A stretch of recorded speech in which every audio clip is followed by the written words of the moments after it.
दिनै जोङो बेयाव मोनसे हाबाफारि लानाय जादों।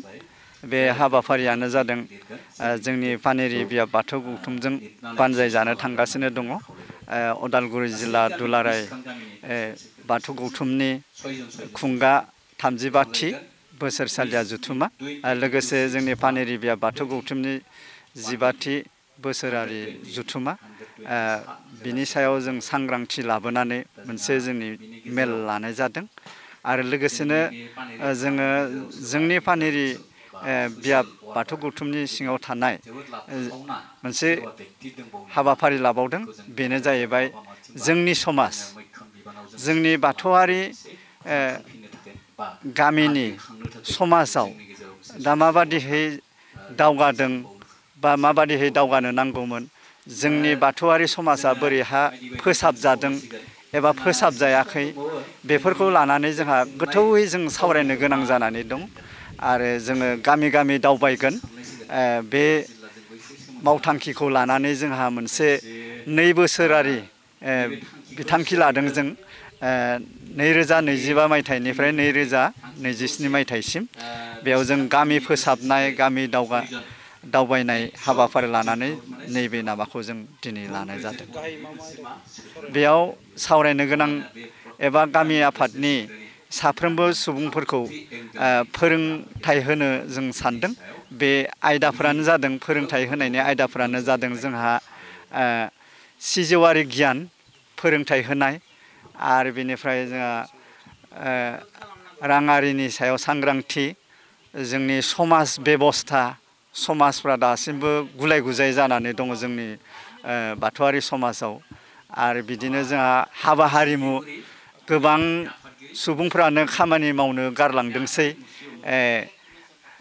बे हाबा हारिमुखौ जाहाथे जों लाबोफिननो हायो, बिनि सायावबो जों सांग्रांथि लाबोनो थाखाय जों बे गामि दावबायनाय हाबाफारिखौ लादों। आरो लोगोसे जोंहा आखल आखु दानाय, आरो जोंनि समाजाव गोबां समाज बेरेखा खामानिफोर सोलिनो हमदों दा। एन्टि ससियेल, जाहाथे एन्टि ससियेल एक्टिभिटिस बेफोरखौ जाहाथे होबथानो हायो नामा, फोसाबनो हायो नामा, बेफोरनि सायावबो जोंहा गोबां सावरायनो गोनां आरो सांग्रांथि लाबोनो गोनां दङ। दा बेफोरबादि माखासे गोबां गोनां आयदाफारिखौ लानानैनो दिनै जोङो नैबे नामाखौ जोंनि समाज दावबायनाय हाबाफारिखौ जों लन्च खालामदों दिनैनि नैबे हाबाफारिनि गेजेरजोंनो। बानजाय आफादखौ जों पुर्नांग दालाय आफादखौ दाफुंनायजों लोगोसे बेफोरबायदि हाबाफारिखौ लानानै जों खालामनाय जादों आरो। बे जानो गोनां बोसोरसालिया जथुमाया जोंहा जानुवारि दाननि जोबनायथिंजाय जाहैनो हागौ। जों डेटखौ दिनैसिमबो थि खालामनाय जायाखै आरो बे हाबाफारिया जोंहा सानथामनि हाबाफारि लानानै जायो। बेयावहा जिल्लानिया साननैनि जागोन आरो जोंनि बियाबनि सानसे, बेजों सानथाम जाहैयो आरो। जोङो साखाफारा जानो थांगासिनो दङ। दिनै जोङो साखाफारा जाजोबाखै, साखाफारा खालामनो थाखाय जों नाजागासिनो दं। रायजो राजाफोरनि सायावबो जोङो सांग्रांथि लाबोनो थाखाय दिनैनि नैबे हाबाफारिखौ लाफादेरनाय जादों आरो जों बे सा गेजेर कुसियाव साब कमिटिफोरखौ दानाय जागोन आरो फ्राय गामिनिफ्राय सफैदों। बिथांमोना सफैबाय, जों दा दानो लाहार फाहार खालामदों।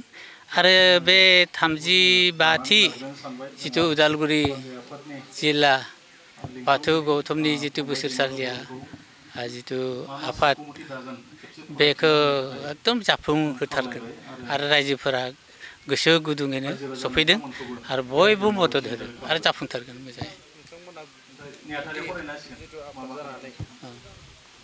दालाय आफादफोरनि सायाव बेसेबां आसा खालामदों हाबाफारिखौ जाफुंसार जागोन? 100%। दालाय आफादफोरा फुरा सांग्रांखा आरो जाफुंगोन।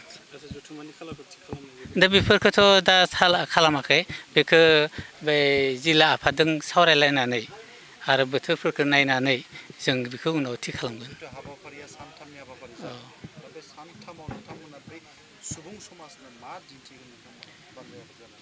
जों बानसे आफाद जानानै जोंनि बाथौ हारिनि जोंनि जे बाथौआ बै गोदोनि जि लेभेलाव दङमोन फैयै फैयै जों दा बहुद जौगा लेभेलाव सफैदों आरो जोंनि बे बाथौआरिनि सुबुंफोरा जे डिसिप्लिन मेनटेन खालामो बा जों जि कालचार धोरोमनि लोगोसे कालचारखौबो दिन्थिदों आरो जों जे सिगांनि स्टेजाव गैला जों जे बहुद गोजौआव सफैदों बेफोर आखुखौ जों बेरखांहोनो नाजागोन जय आफा।